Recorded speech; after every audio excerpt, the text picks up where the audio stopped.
नमस्कार। आज की क्लास में हम इंडियन कॉन्स्टिट्यूशन का एक बहुत ही इम्पॉर्टेंट टॉपिक संघ की न्यायपालिका, भारत का उच्चतम न्यायालय, उसके संबंध में महत्वपूर्ण आर्टिकल, इम्पॉर्टेंट प्रोविजंस, वो सारी चीज़ों को आज की क्लास में हम देखेंगे। आर्टिकल 124 से लेके आर्टिकल 147 तक का जो प्रोविज़न है वो भारत के सर्वोच्च न्यायालय के विषय में बात करता है। तो भारत के जो सर्वोच्च न्यायालय का जो प्रावधान है ये भारत सरकार अधिनियम 1935 से ही हमारे देश में जो है वो एप्लीकेबल था। जो प्राचीन पहले जो हमारा सर्वोच्च न्यायालय था वो कलकत्ता में था। बाद में वर्तमान का जो हमारा सर्वोच्च न्यायालय है जो 28 जनवरी 1950 को हमारे सुप्रीम कोर्ट की स्थापना की गई थी। तो सुप्रीम कोर्ट किस तरीके से काम करती है, सुप्रीम कोर्ट के जजेस की नियुक्ति कैसे होती है, उनके वेतन भत्ते कैसे डिसाइड होते हैं, उनके पास पावर क्या होते हैं, उनको शपथ कौन दिलवाता है, उनको किस आधारों पर हटाया जाता है, वो किस आधार पर जो है वो किसी भी मामले में जजमेंट देते हैं। तो ये तमाम प्रश्नों के विषय में आज के टॉपिक में हम पढ़ेंगे। आर्टिकल 124 जो सुप्रीम कोर्ट की स्थापना और उसके गठन की बात करता है कि भारत का एक ही सुप्रीम कोर्ट होगा। सुप्रीम कोर्ट जो होता है वो सबसे सर्वोच्च होता है। सुप्रीम कोर्ट के सबऑर्डिनेट होता है हाई कोर्ट, हाई कोर्ट के सबऑर्डिनेट होते हैं अधीनस्थ न्यायालय। लेकिन सुप्रीम कोर्ट के द्वारा जो भी जजमेंट दिए जाते हैं वो हाई कोर्ट सहित भारत के जितने भी अधीनस्थ न्यायालय हैं, चाहे कोई ट्रिब्यूनल हो, अधिकरण हो, सभी जो है वो सुप्रीम कोर्ट के जजमेंट को मानने के लिए जो है वो पूरी तरीके से बाध्य है। तो भारत का एक सुप्रीम कोर्ट होगा जिसमें एक चीफ जस्टिस होंगे और लगभग वर्तमान में 34 जजेस हैं इंक्लूडिंग सीजीआई के साथ मिलाकर लगभग 33 जजेस होंगे। तो वर्तमान में सुप्रीम कोर्ट के जो कुल जजेस की संख्या है वो 34 है। उनका जो रिटायरमेंट का जो टाइम पीरियड होता है, इसे मैंने बताया था आपको लास्ट क्लास में कि हाई कोर्ट के जजेस का रिटायरमेंट का जो टाइम पीरियड है वो 62 साल है और सुप्रीम कोर्ट के जजेस का जो रिटायरमेंट का टाइम है वो 65 साल डिसाइड किया गया है। यदि कोई भी न्यायाधीश अपने पद में रहते हुए यदि अपना त्याग पत्र देना चाहता है तो वो राष्ट्रपति को अपना जो है वो रिजाइनिंग लेटर सुप्रीम कोर्ट का जजेस दे सकते हैं। उनके जो भी पावर फंक्शन होंगे वो सब पार्लियामेंट के द्वारा डिसाइड किया जाता है। अब ये समझते हैं हम कि सुप्रीम कोर्ट का जज बनने की क्वालिफिकेशन क्या है। तो आर्टिकल 124 का सब क्लॉज 3 इस बात को बताता है कि सुप्रीम कोर्ट का जज बनने के लिए क्वालिफिकेशन क्या है। तो सबसे पहले वो व्यक्ति कोई भी व्यक्ति जो कम से कम 5 साल तक हाई कोर्ट का जज रहा हो वो सुप्रीम कोर्ट का न्यायाधीश बन सकता है, या उसने 10 साल तक प्रैक्टिस किया हो, या राष्ट्रपति की राय में जो है वो विधि के क्षेत्र में एक पारंगत विधिवेता हो। तो ऐसे व्यक्ति को सुप्रीम कोर्ट का जज बनाया जा सकता है। ये जो मैंने थर्ड वाला पॉइंट बताया आपको कि राष्ट्रपति की राय में पारंगत विधिवेता हो, हमारे भारत में आज तक इस आधार पर जो है वो किसी को भी सुप्रीम कोर्ट जज नहीं बनाया गया। अब सुप्रीम कोर्ट का जज बनाने के लिए जो है वो 10 साल की प्रैक्टिस जो है वो कंपलसरी है, 10 साल की प्रैक्टिस होना चाहिए। अब 10 साल की प्रैक्टिस के विषय में ऐसा आता है कि यदि किसी व्यक्ति ने हाई कोर्ट की 10 साल तक प्रैक्टिस किया और उसके बाद यदि वो कोई न्यायिक पद धारण कर लेता है और उसमें 3 साल रहता है तो भी वो व्यक्ति जो है वो सुप्रीम कोर्ट का न्यायाधीश बनने के योग्य समझा जाएगा। यदि सुप्रीम कोर्ट के किसी न्यायाधीश को हटाना है तो 124 आर्टिकल 4 का सब क्लॉज 4 ये डिसाइड करता है कि प्रूव्ड मिसबिहेवियर, साबित कदाचार और असमर्थता के आधार पर जो है वो उनको हटाया जा सकता है। प्रूव्ड मिसबिहेवियर और इनकैपेसिटी के आधार पर सुप्रीम कोर्ट के किसी भी न्यायाधीश को हटाया जा सकता है। उसके लिए पार्लियामेंट का जो है वो स्पेशल मेजॉरिटी लगता है 2/3 का ना, संसद का विशेष बहुमत 2/3 के बहुमत से ही सुप्रीम कोर्ट के किसी भी न्यायाधीश को उसके पद से हटाया जा सकता है। सुप्रीम कोर्ट के न्यायाधीश शपथ लेते हैं आर्टिकल 124 सब क्लॉज 6 के अंतर्गत। जो भी सुप्रीम कोर्ट के न्यायाधीश होंगे वो शेड्यूल 3 के अंतर्गत राष्ट्रपति के सामने अपने पद की शपथ लेते हैं। और कोई भी व्यक्ति जिसने एक बार सुप्रीम कोर्ट के न्यायाधीश का पद धारण कर लिया है उसके बाद वो किसी भी अधीनस्थ न्यायालय, किसी भी प्राधिकरण में कोई भी दूसरा पद जो है वो रिटायरमेंट के बाद धारण नहीं कर सकता। 125 सैलरी की बात करता है कि सुप्रीम कोर्ट के जजेस की जो भी सैलरी होती है वो संसद के द्वारा डिसाइड की जाती है उनकी सैलरी, और उनके पद में रहते हुए उनकी सैलरी, भत्ते, उनकी जो भी पावर्स होते हैं वो उनके पद में रहते हुए कभी भी कम नहीं किए जा सकते। केवल फाइनेंशियल इमरजेंसी, जब कभी भारत में वित्तीय आपातकाल लगता है, वैसे तो आज तक कभी भारत में वित्तीय आपातकाल नहीं लगा, लेकिन कभी भी फाइनेंशियल इमरजेंसी लगती है तो उस आधार पर जो है वो सुप्रीम कोर्ट के जजेस के वेतन कम किए जा सकते हैं। अन्यथा सुप्रीम कोर्ट के न्यायाधीश के वेतन कभी भी कम नहीं किए जा सकते। Article 126 appointment of acting chief justice की बात करता है, कार्यकारी मुख्य न्यायमूर्ति की नियुक्ति तो राष्ट्रपति के द्वारा की जाती है। जब भारत के जो चीफ जस्टिस है उनका पद रिक्त है किसी भी कारण से, यदि वो अपने पद से अनुपस्थित है या वो अपना काम करने में असमर्थ है, तो उस कंडीशन में राष्ट्रपति के पास ये पावर है कि वो किसी ऐसे न्यायाधीश को जो सुप्रीम कोर्ट का सीजेआई के अलावा मोस्ट सीनियर जज हो, उसको सुप्रीम कोर्ट का जो है वो एक्टिंग चीफ जस्टिस बनाया जा सकता है। राष्ट्रपति सीजेआई के पद पे जो है वो किसी एक्टिंग चीफ जस्टिस को अपॉइंट कर सकते हैं आर्टिकल 126 के अंतर्गत। आर्टिकल 127 बात करता है अपॉइंटमेंट ऑफ एडहॉक जजेस, तदत न्यायाधीशों की नियुक्ति। सबसे पहले याद रखिए कि जो एडहॉक जजेस की नियुक्ति होती है वो केवल सुप्रीम कोर्ट में होती है। तो और जो एडहॉक जजेस के रूप में सुप्रीम कोर्ट में अपॉइंट होते हैं, इनका कोई लिमिटेशन पीरियड नहीं होता। यदि किसी समय सुप्रीम कोर्ट में काम की बहुत ज़्यादा पेंडेंसी है या बहुत ज़्यादा वर्कलोड है और सुप्रीम कोर्ट में जजेस की जो संख्या है वो सफिशिएंट नहीं है, तो ऐसी कंडीशन में जो सीजेआई होंगे वो राष्ट्रपति की पूर्व सहमति से और किसी भी हाई कोर्ट के चीफ जस्टिस और वहाँ के गवर्नर की परमिशन से ऐसे किसी व्यक्ति को जो किसी हाई कोर्ट का न्यायाधीश है उसको सुप्रीम कोर्ट का न्यायाधीश जो है वो बनाया जा सकता है। हाई कोर्ट में ये प्रावधान नहीं होता, लेकिन केवल सुप्रीम कोर्ट में ही क्या हो सकता है, सुप्रीम कोर्ट के में वर्क की लोडिंग के कारण या वर्क की पेंडेंसी के कारण किसी भी ऐसे हाई कोर्ट के न्यायाधीश को जो सुप्रीम कोर्ट का जज बनने के योग्य है उसको सुप्रीम कोर्ट का न्यायाधीश जो है वो बनाया जा सकता है। आर्टिकल 128 जो है वो रिटायर्ड जज की बात करता है। यदि कोई जज है उसका टाइम पीरियड पूरा हो चुका है, टाइम पीरियड पूरा होने के बाद यदि वो किसी मामले को एंटरटेन कर रहे हैं तो रिटायरमेंट के बाद भी उनसे पूछा जाता है कि यदि आप उस मामले को एंटरटेन करना चाहते हैं तो सीजेआई जो होंगे वो राष्ट्रपति की सहमति से ऐसे किसी भी न्यायाधीश को जो रिटायर हो चुके हैं उसके बाद भी उनको एज अ जज के रूप में अपॉइंट कर सकते हैं और वो किसी भी मामले में जजमेंट दे सकते हैं। उनको जजेस की सभी सैलरी भत्ते सब जजेस के बराबर ही होंगे, लेकिन जब जजेस की काउंटिंग की जाएगी तो उनको जो है वो उनकी काउंटिंग नहीं की जाएगी, उनको नहीं गिना जाएगा। बाकी जितने भी स्पेशल प्रिविलेजेस होते हैं वो सभी उनको होते हैं। तो 128 यही बात करता है कि किसी रिटायर्ड जज को रिटायरमेंट के बाद उसकी परमिशन से जो है वो एज अ जज के रूप में जो है वो किसी स्पेसिफिक वर्क के लिए जो है वो रखा जाता है। सुप्रीम कोर्ट के जो जजेस की जो नियुक्ति होती है वो कोलेजियम सिस्टम के हिसाब से होती है। कोलेजियम सिस्टम बहुत समय से एक विवादित प्रश्न रहा है। एसपी गुप्ता के 3 केस आए हैं जिसमें कोलेजियम सिस्टम को लेकर बहुत ही विवाद हुआ है। तो 1+4 की एक मतलब जिसमें सीजीआई अध्यक्ष होते हैं और +4 जो हैं वो इतने अतिरिक्त सदस्य होते हैं जिनको मिलाकर जो है वो पूरा एक कोलेजियम सिस्टम तैयार होता है। तो हाई कोर्ट और सुप्रीम कोर्ट के जो भी जजेस होते हैं उनके अपॉइंटमेंट की जो प्रक्रिया होती है उसी को कोलेजियम सिस्टम बोला जाता है और सीजीआई की जो भी राय होती है उसको प्राथमिकता दी जाती है। वर्तमान में 1+5 का जो है वो कोलेजियम सिस्टम हमारे देश में जो है वो एप्लीकेबल है। आर्टिकल 129 जो ये बात करता है कि सुप्रीम कोर्ट एक कोड ऑफ रिकॉर्ड होगा। सुप्रीम कोर्ट एक अभिलेख न्यायालय है, मतलब यदि कोई भी व्यक्ति सुप्रीम कोर्ट के किसी भी सिविल या दांडिक मामले की, चाहे कोई निर्णय हो, आदेश, जजमेंट, डिक्री, किसी का भी अपमान करता है या किसी भी क्रिमिनल जजमेंट का अपमान करता है तो सुप्रीम कोर्ट के पास ये पावर है कि वो उनको जो है वो पनिशमेंट दे सकते हैं। कंटेम्प्ट के विषय में हमारे इंडियन कॉन्स्टिट्यूशन में ऐसा कोई स्पेसिफिक प्रोविज़न नहीं है, लेकिन कंटेम्प्ट ऑफ कोर्ट एक्ट 1971 जो है वो इसका प्रावधान करता है कि यदि कोई भी व्यक्ति कोर्ट की कंटेम्प्ट करता है तो ऐसी कंडीशन में सुप्रीम कोर्ट आर्टिकल 129 और हाई कोर्ट आर्टिकल 215 के अंतर्गत उनके ऊपर कंटेम्प्ट लगा सकते हैं किसी भी व्यक्ति के ऊपर।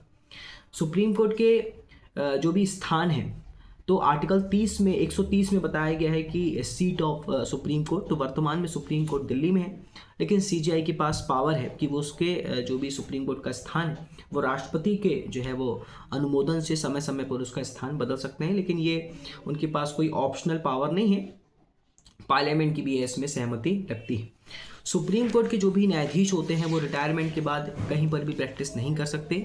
कोई भी सुप्रीम कोर्ट का न्यायाधीश है तो वो रिटायरमेंट के बाद केवल सुप्रीम कोर्ट में वकालत कर सकता है, उसके अलावा वो भारत के किसी भी अन्य न्यायालय में जो है वो वकालत नहीं कर सकता।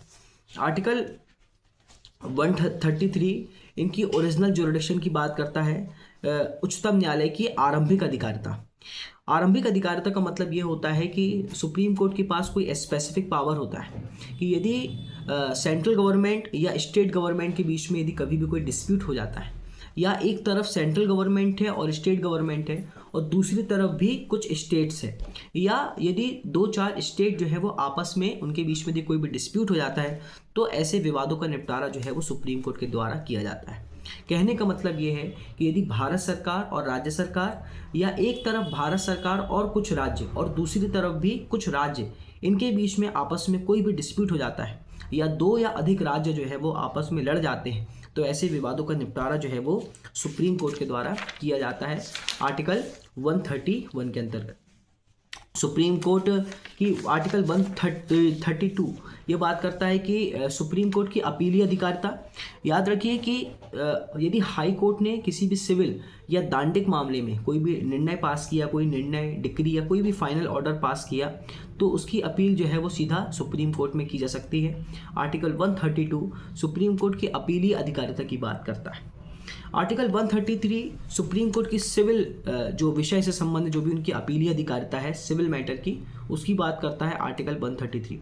यदि हाई कोर्ट में कभी भी कोई ऐसा प्रश्न है जो सब्सटेंशियल क्वेश्चन ऑफ लॉ है, substantial question of law means Sarwan प्रश्न, मतलब ऐसा कोई प्रश्न है जो पब्लिक पॉलिसी से जुड़ा हुआ है या पब्लिक इंटरेस्ट से जुड़ा हुआ है, या किसी मामले कोई ऐसा विषय है जिसमें अलग अलग हाई कोर्ट की अलग अलग राय है ना, तो ऐसे प्रश्न जो है वो सब्सटेंशियल क्वेश्चन ऑफ लॉ हो जाते हैं। ऐसा कोई भी मैटर जो केवल 2 पार्टी से ना जुड़ा हो, जो पूरे समुदाय से, पूरी कमेटी से जुड़ा हुआ प्रश्न हो, तो वो सब्सटेंशियल क्वेश्चन ऑफ लॉ हो जाते हैं। तो यदि ऐसा कोई भी प्रश्न यदि किसी हाई कोर्ट में उठाया जाता है तो उस प्रश्न को जो है वो सीधा सुप्रीम कोर्ट में हम ले जा सकते हैं आर्टिकल 133 के अंतर्गत। या यदि हाई कोर्ट में कुछ सिविल मैटर चल रहा है और हाई कोर्ट को लगता है कि ये मामला जो है वो सुप्रीम कोर्ट में सुना जाना चाहिए, तो ऐसे मामले को जो है वो सुप्रीम कोर्ट में ट्रांसफ़र कर दिया जाता है। कोई भी सिविल मामले यदि मतलब हाई कोर्ट में यदि कोई एक न्यायाधीश किसी भी सिविल मामले को एंटरटेन कर रहे हैं, तो वो मामला डायरेक्ट सुप्रीम कोर्ट में तब तक नहीं जाएगा जब तक कि पार्लियामेंट इस संबंध में कोई नियम नहीं बनाते। कहने का मतलब यह है कि हाई कोर्ट की सिंगल बेंच का कोई भी सिविल मैटर सीधा सुप्रीम कोर्ट नहीं जाता जब तक पार्लियामेंट जो है वो इसके संबंध में कोई स्पेसिफिक नियम नहीं बना देती। आर्टिकल 134 जो है वो सुप्रीम कोर्ट की क्रिमिनल अपील की बात करता है कि दांडिक विषय में सुप्रीम कोर्ट की क्या अपीलीय अधिकारिता होगी।